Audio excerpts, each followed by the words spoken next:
Good Morning Business, absurde. la matinale de l'économie. Il faut laisser la place, C'est fini, messieurs, Jean-Marc. aux optimistes. Venez, Marie Guillemot, on est désolé, ils sont très bavards. Mais on s'interroge quand même. Marie Guillemot, avec vous, présidente directoire de KPMG France, on disait comment on peut avoir aujourd'hui plus le moral qu'il y a un an?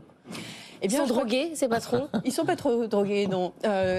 Pourquoi ils sont aujourd'hui très confiants? Eh bien, c'est parce qu'en fait, ils ont appris pendant la pandémie qu'ils pouvaient être résilients, même s'ils étaient impréparés. Or, ce qui change aujourd'hui, c'est qu'ils anticipent la crise, ils anticipent les prochaines secousses économiques, énergétiques, le risque géopolitique, et ils s'arment. Et ils sont déjà 7 sur 10 parmi ces dirigeants à s'être préparés à la prochaine récession qu'ils anticipent. C'est ça qui est très encourageant, parce que c'est une étude mondiale menée auprès de 1325 dirigeants internationaux, et c'est exactement ce que vous dites, c'est-à-dire qu'au fond, ils sont habitués à l'effet de yo-yo de l'économie, ils sont habitués à gérer des crises inouïes, la pandémie hier, la guerre aujourd'hui, et donc ils savent ils savent faire, ils vont y arriver. C'est-à-dire qu'ils se préparent à cet imprévu, ils se préparent à un certain nombre de chocs successifs ou combinés. Et comment ils se préparent?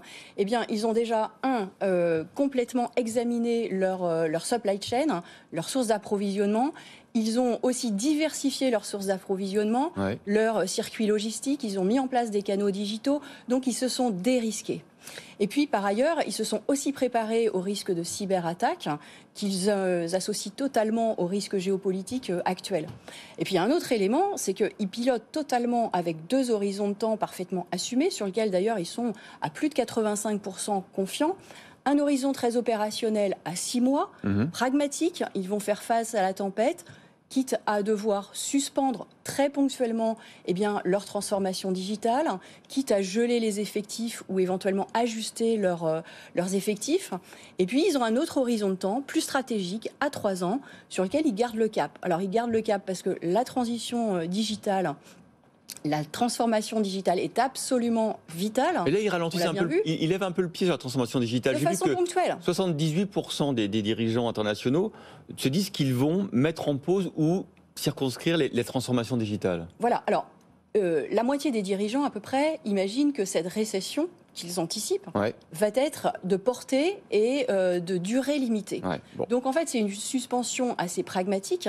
Néanmoins, et la crise du Covid l'a montré, c'est un facteur de résilience essentiel.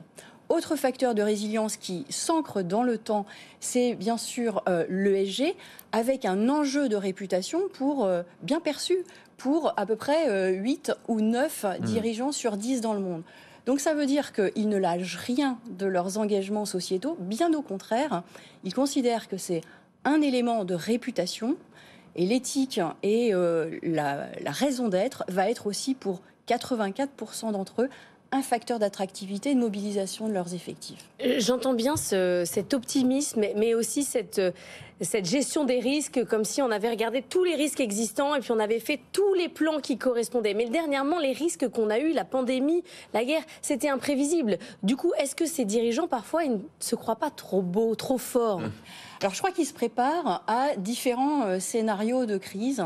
Je le disais, soit successifs, soit combinés. Je crois qu'ils ont effectivement beaucoup plus de lucidité et de maturité sur cette gestion des risques qu'auparavant. Bien sûr, il reste une dose d'incertitude, mais je crois que quand on anticipe, on essaye de se mettre dans une capacité d'adaptation et d'agilité plus forte, on se sent aussi plus confiant. Et puis surtout, ils anticipent à moyen terme, à 3 ans et au-delà, une croissance mondiale de retour. Et surtout, ils ont confiance dans leur capacité à aller chercher les opportunités dans la crise. On voit qu'ils sont 40% à toujours vouloir continuer faire des opérations de croissance externe, par exemple. On est content de vous avoir ce matin parce que ça nous fait du bien quand même. Mais alors, il y a quand même un chiffre qui m'a quand même étonné dans l'étude, c'est qu'entre janvier et août, il y a 10% de patrons en plus qui sont optimistes, alors qu'en janvier, on sortait quand même du Covid, il y avait l'effet élastique dont parle Nicolas Dose, on était en plein boom, on espérait que ça serait les 30 glorieuses. Maintenant, aujourd'hui, il y a quand même eu entre-temps et la guerre en Ukraine et la flambée des prix de l'énergie. Comment est-ce qu'ils peuvent être plus optimistes qu'il y a 8 mois? Je pense qu'ils sont plus optimistes parce qu'ils sont mieux préparés. Et quand ils n'étaient que face à de l'imprévu avec la crise de la pandémie, ils ont vu qu'ils avaient aussi eu démontré montrer une grande résilience. Donc moins ça va, mieux ils se portent et plus ils sont confiants. Plus ils sont préparés, plus ils sont confiants et surtout ils ont gagné en forte agilité. C'est vrai avec le digital, c'est vrai avec les ajustements des effectifs et aussi la modularité de leurs activités, la diversification des sources d'approvisionnement, etc. Donc ils ont été chercher des leviers supplémentaires. Et puis là maintenant, on ne peut pas dire qu'il y a une forte incertitude sur la récession qui s'annonce, puisqu'en fait ils l'anticipent.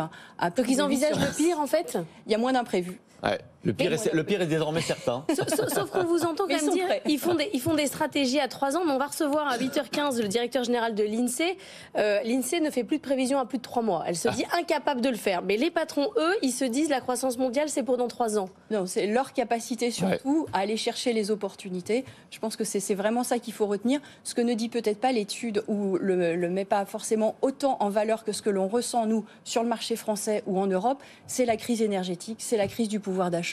Et effectivement, le moral qui peut-être est un peu plus difficile en Europe. Alors justement, on prendra un exemple très concret à 7h45 avec notre invité, Laurent Fabre, le directeur général de Plastic Omnium. Je ne sais pas s'il fait partie des 1325 patrons interrogés. En tout cas, lui, il est très optimiste parce qu'il investit à fond dans l'hydrogène. Et il pense que son entreprise va bénéficier et profiter de cette transition énergétique et de ce virage vers l'hydrogène. Dans les crises, il y a toujours des opportunités et donc l'agilité, c'est d'aller les saisir justement. Et bien justement, on verra ça avec Laurent Fabre à 7h45. Merci beaucoup Marie Guillemot, présidente du directoire de KPMG France, d'avoir été sur ce plateau et de nous avoir donné le moral pour le week-end. On vous réinvitera.